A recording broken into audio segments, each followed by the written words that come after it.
All right, so we're back in the saddle here and just continuing to push along.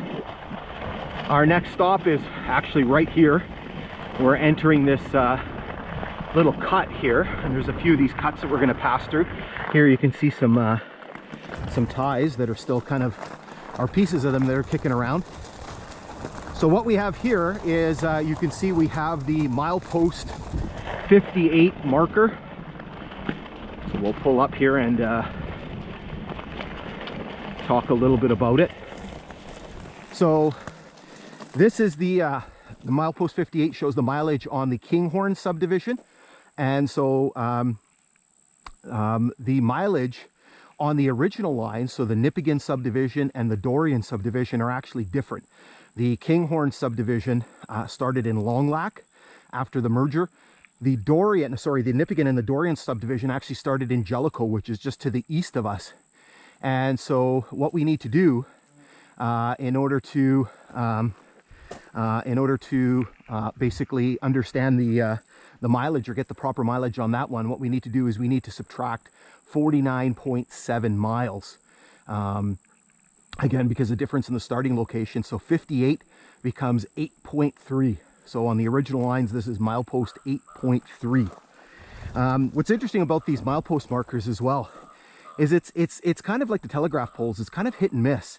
The previous section that we did, we saw a bunch. We saw 55, we saw 56, we saw 54, 55, 56, 57. This is 58, and then we don't see the next two. We don't see 59, we don't see 60, and then on the next section we see 61, 62, skip 63, 64, 65. So it's just kind of hit and miss in terms of actually seeing these milepost markers. It's kind of unfortunate. I wish there was more of them kind of kicking around, because they are kind of a neat little sort of reminder of the railway line. Okay, so we'll jump back up on the bike here and just keep plugging along. All right, we're back in the saddle here and just continuing to push our way along, kind of leaving this little cut here, and now we're going to enter a little kind of creek crossing. There was at one time oh, the breeze is nice, a concrete culvert passing under here, but unfortunately it's been replaced.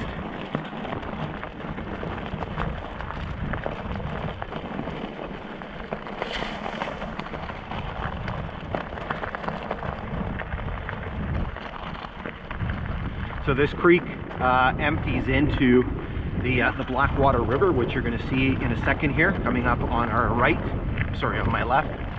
Okay, my left and my right, straight here. There's a piece of a tie there. Again, beautiful little river. You can I don't know if you can see it from here, but basically you can see sort of an indication of the reason why it was called the Blackwater River. You can see it's very, very dark in nature.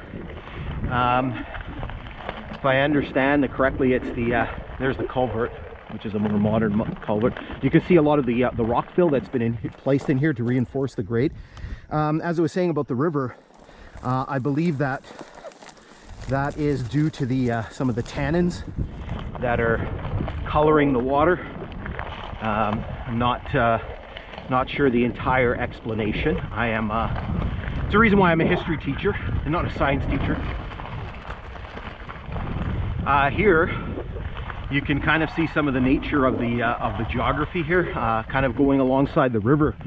You do get a lot of sort of sand and gravel, and we just mentioned previously how they had, looks like they had dug out some gravel out of there. Here you can see that the ground here, the sand, has this very, very fine texture. It's almost like powder. And you can see there's been a lot of kind of erosion that's happened over the years. Okay, so we're going to pause here for a second and let Luna go down and get a drink of water, because it is hot and she needs some hydration. All right. So now that we're back on the bike here, what I'm going to do is I'm going to push ahead a little bit. We're kind of passing through this cut. Again, one of the things you can see is the vegetation that's kind of growing up on the grade here. As I mentioned at the beginning of this episode, this is not a particularly well-traveled section of grade, basically between here and well, at least milepost 65. So at least for the next 7 miles that I've kind of seen, it's not particularly well-traveled, and so you do get a lot of these bushes and weeds and things that are kind of growing up along the grade. One of the most common ones you're going to see are this one here. Now sometimes they get really tall. This bush here, this is I had to look it up because I was seeing so many of them, particularly further to the east along the railway grade. This is known as the Common Mullet, and it's actually an invasive species. It's actually imported from Europe. I'll put up its scientific name up on the screen so you can see it. Apparently, it can be used to make soothing teas and stuff from its leaves. Okay, so let's push you ahead a little bit here as we make our way through this cut.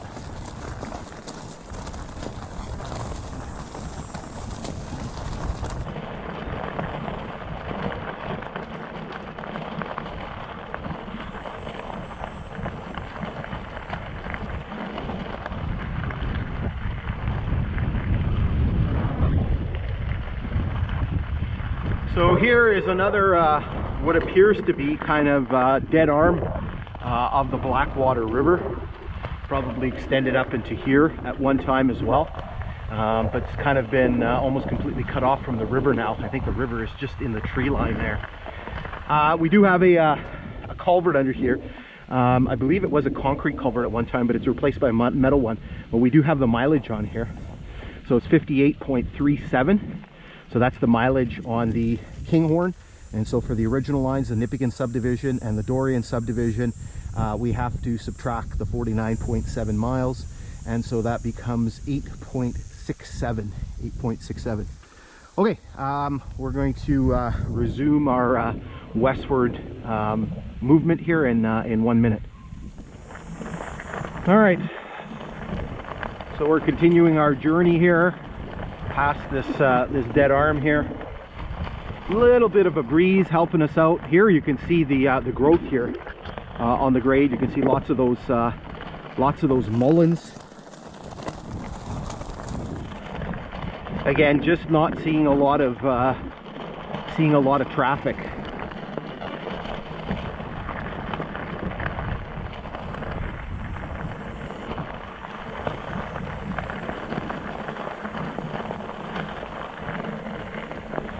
Here you can see another area where it appears that they've dug ballast or they've dug gravel out of.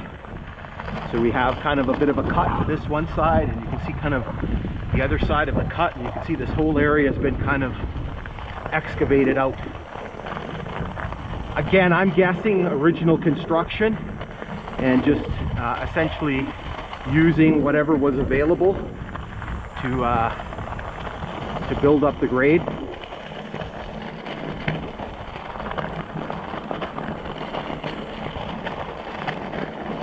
You can see this cut continuing here, and again it appears that they've dug out some of this material here to the south side. Particularly here you can see the height of the cut.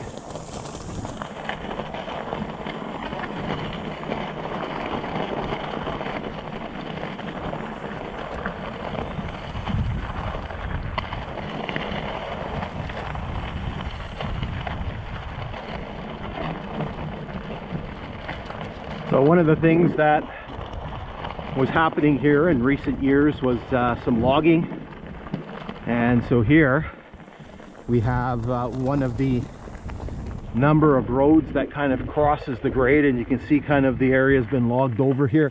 What's interesting here is you can actually see the on this side here on the north side, you can actually see some of the corduroy that they've done here, all the logs that they've kind of placed under the grade.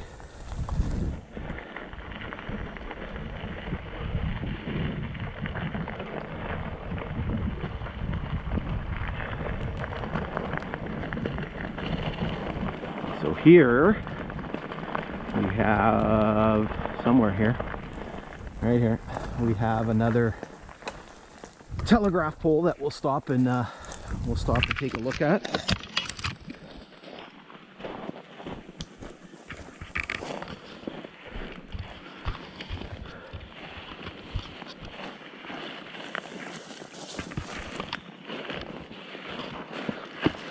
You can see this one's been kind of chopped up into pieces, but again, there's quite a number of insulators that are still on here. Again, just the boring ones, just the Dominion 42s that are on there. If there was anything else kicking around here, I doubt you'd be able to see it just because of all the vegetation and stuff that are growing up. So yeah, just a whole whack of Dominion 42s.